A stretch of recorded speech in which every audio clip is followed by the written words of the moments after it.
Buenas tardes, nosotros somos el equipo 2 y vamos a hablar de la música ópera. El equipo está conformado por...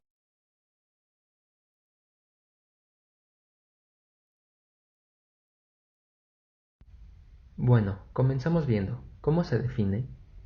La ópera es una obra dramática y musical en la que los actores se expresan mediante el canto, acompañados por una orquesta, que a diferencia del oratorio, se representan en un espacio teatral ante un público.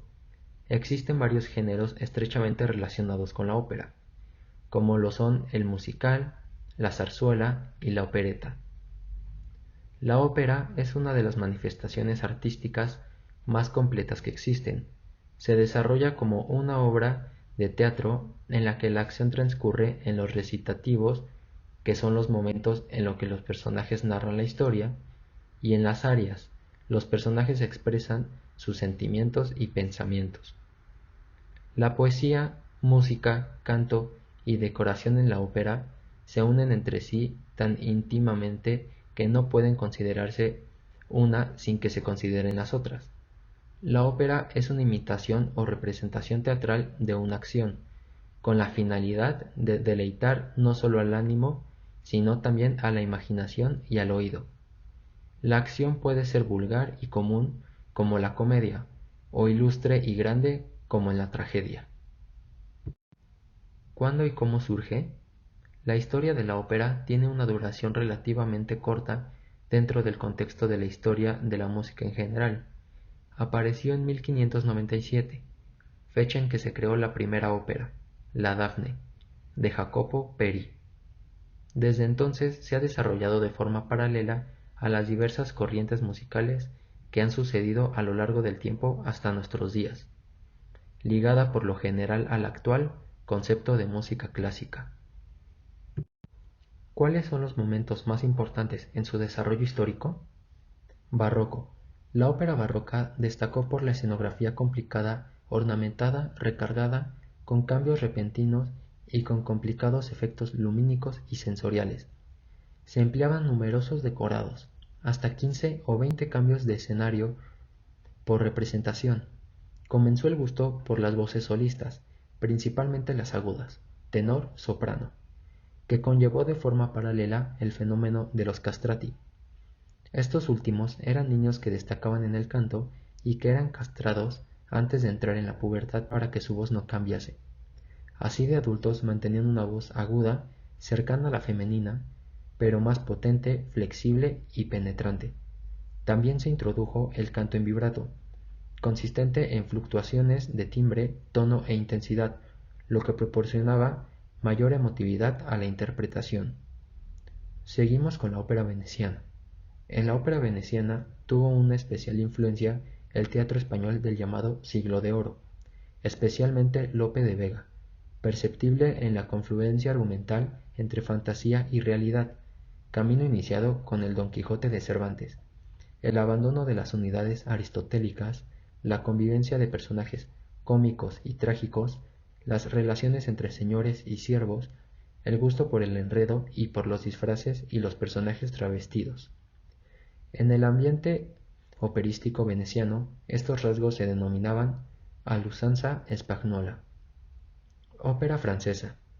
Uno de los primeros países donde se introdujo la ópera tras Italia fue Francia, donde se le llamaba tragédie en musique.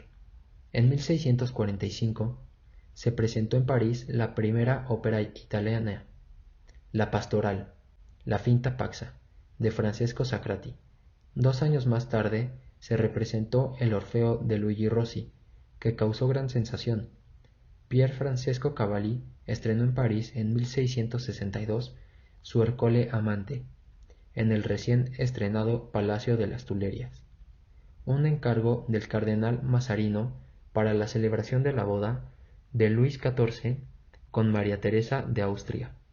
La obra no gustó mucho, ya que era en italiano y con castrati, un fenómeno extraño para el público francés más aficionado a los ballets de cour. Ópera napolitana.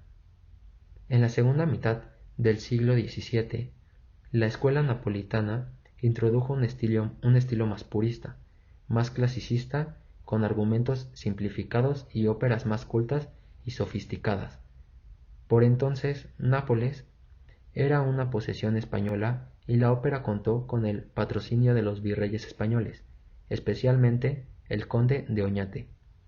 Entre las principales novedades se diferenció entre dos tipos de recitativo: seco, un canto declamado con acompañamiento del bajo continuo, y acompagnado, un canto melódico con música de orquesta. En las arias se dejaba espacio para las improvisaciones vocales de los cantantes. Se eliminaron los personajes cómicos, lo que dio como contrapartida la inclusión de intermezzi cómicos que ya en el siglo XVIII dieron origen a la ópera bufa. En 1737 se inauguró el Teatro San Carlo de Nápoles, uno de los más prestigiosos del mundo. Por último, tenemos los ejemplos relevantes. La Bohème de Puccini. La ópera La Bohème, compuesta por Giacomo Puccini y con libreto en italiano de Giuseppe Giacosa y Luigi Illica, fue estrenada en Turín en 1896. Su debut no tuvo muy buena acogida, pero en poco tiempo su popularidad se extendió por toda Italia. Seguimos con Carmen de Bizet. Fue estrenada en la Ópera Comique de París en 1875 y estuvo a punto de suspenderse en la quinta representación por el gran número de críticas negativas. Sin embargo, consiguió ir ganando popularidad en toda Europa hasta convertirse en una de las óperas más representativas de toda la historia. Finalmente, tenemos a Madama Butterfly de Puccini. Originalmente fue creada en 2 actos y protagonizada por reconocidos cantantes. Sin embargo, la obra no obtuvo el éxito esperado y Puccini la reescribió y la construyó finalmente en 3 actos. Esta segunda versión conquistó al público en 1904, en su debut en Brescia,